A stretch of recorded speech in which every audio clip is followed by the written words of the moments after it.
Well, I grew up on a farm in Missouri outside of Kansas City, so small town.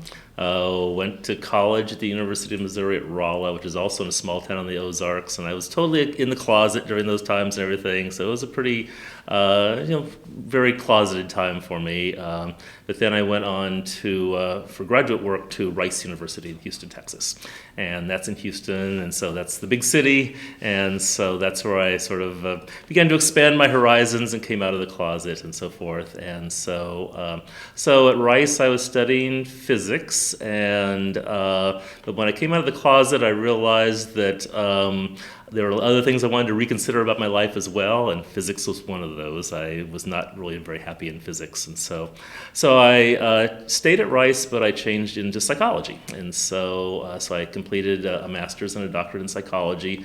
And what was really important for me at Rice was the LGBTQ student group there. Coming out of the closet, you're in the big city and so forth, but it was so important for me to have other students that I could relate to, have a group to come out, a support group and so forth. And so being involved in the student group there was really important for me. And so when I got out of Rice, I went for a year and taught at the main campus of the University of Missouri, back in Missouri, close to home. I taught for 1 year there. Then I taught at Skidmore College in upstate New York for 4 years, and I was the faculty advisor for the gay student group there. And so that was kind of my first experience, sort of being a faculty advisor for an LGBT organization, a student organization. And then I went on to the University of Michigan and did a couple years as a postdoctoral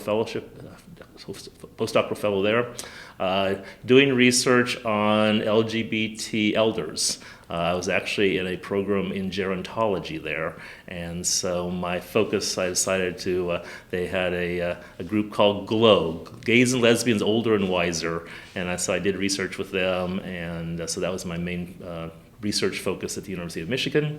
But then I realized that my passion was for teaching rather than research, and so that's how I decided to focus on trying to find further jobs in a community college as opposed to a research institution. And so I looked for jobs around the country, and I ended up at Essex Community College, and have been settled in here ever since.